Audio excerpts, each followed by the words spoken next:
Effectivement, l'abbé Mayaka, c'est une personne que je connais depuis des années, depuis 1957, lorsque nous sommes arrivés ensemble au petit séminaire.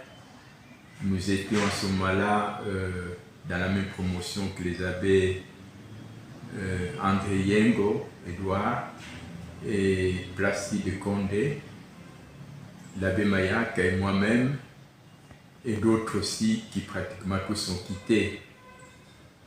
Moi, comme je l'avais signalé dans mon livre, qu'après le premier trimestre au petit séminaire, j'ai dû retourner pour refaire la dernière année de l'école primaire, ce qui m'avait été demandé par les recteurs, et revenir au petit séminaire, ce qui fait que j'étais décalé d'une année par rapport à mes collègues. Et l'abbé Mayaka aussi, dans le cheminement au petit séminaire, il a repris une année. Du coup, nous nous sommes retrouvés tous les deux, avoir commencé ensemble et terminé aussi ensemble le petit séminaire. Donc nous avons commencé en 57 et nous avons terminé en 65. Et bon, à partir de ce moment-là, évidemment, j'étais complètement coupé de lui, puisque moi je suivais un chemin différent. Et ça fait des années, jusqu'à ce que, revenu comme évêque, d'abord évêque auxiliaire, et c'est pendant que j'étais comme évêque auxiliaire, en 1998, qu'il est nommé comme membre de l'équipe de ma communauté ici. Il faisait partie de l'équipe où nous étions à trois. L'actuel évêque, Monseigneur José Claude, qui était mon secrétaire particulier, et l'abbé Mayaka, qui était un peu l'intendant de la communauté, tout en étant aussi membre de l'équipe du centre pastoral. Donc voilà un petit peu des cadres chronologiques de la connaissance que j'ai de lui. Maintenant, certainement que vous souhaiteriez que je dise un petit peu de ces temps vécus ensemble, qu'est-ce que je peux retenir. Bien sûr, l'abbé Mayaka, d'abord, comme jeune au petit séminaire, c'était un garçon très dynamique, très jovial et très affable. Il aimait animer là où il était, des petites discussions sur des questions, des réflexions, de ce qu'on voyait au cours. Il aimait bien engager des discussions autour des différents points qu'on rencontrait dans notre situation comme jeune séminariste. Il aimait beaucoup les chants. Il aimait les chants déjà à ce moment-là et il discutait beaucoup sur les compositeurs.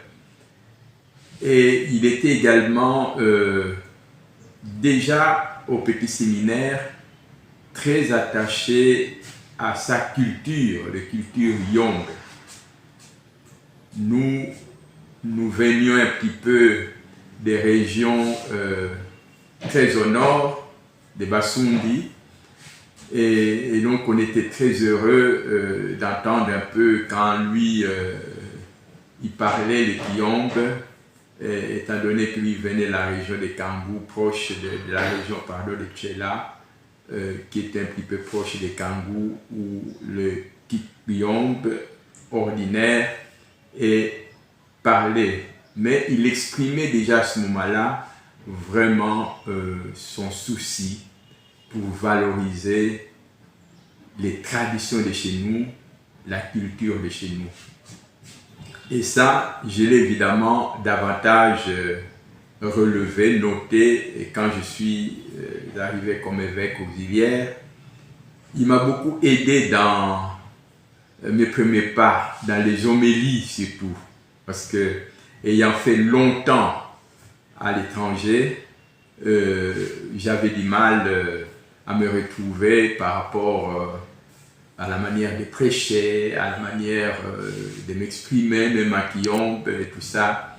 Et à mes côtés, il était de très très grande utilité parce que toutes les traductions de mes messages en Kiyombe, tant qu'il était avec moi, c'est lui qui les assurait.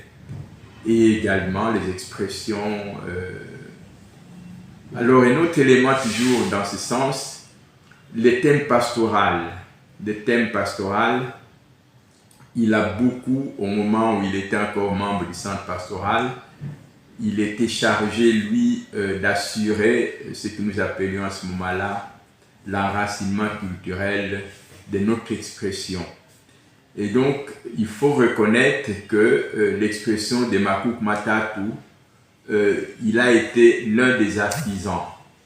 C'est vrai que c'est attribué à l'évêque, l'idée est venue de moi, mais la mise en scène dans sa forme culturelle Yombe, l'abbé Mayaka est l'un des grands artisans à qui nous devons vraiment reconnaître cette grande valeur pastorale qui a été insufflée dans notre diocèse.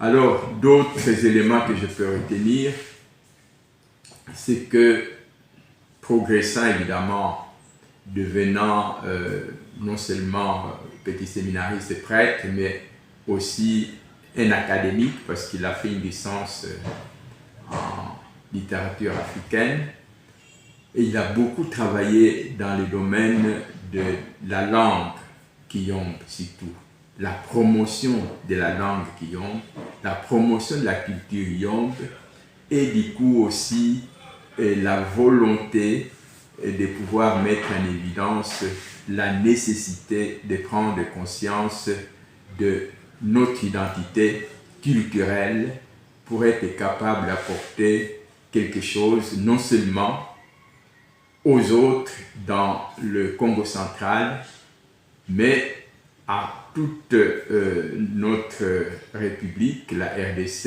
et pourquoi pas à l'ensemble de l'humanité.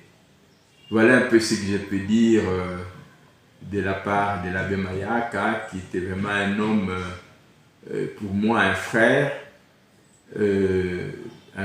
qui nous quitte, qui nous précède auprès du Seigneur. Et nous ne pouvons que lui demander, lui qui a maintenant cette joie d'être entre les mains de l'Éternel, d'intercéder pour nous, pour que nous aussi nous puissions le rejoindre un jour et continuer à vivre ensemble comme nous l'avons fait ici-bas.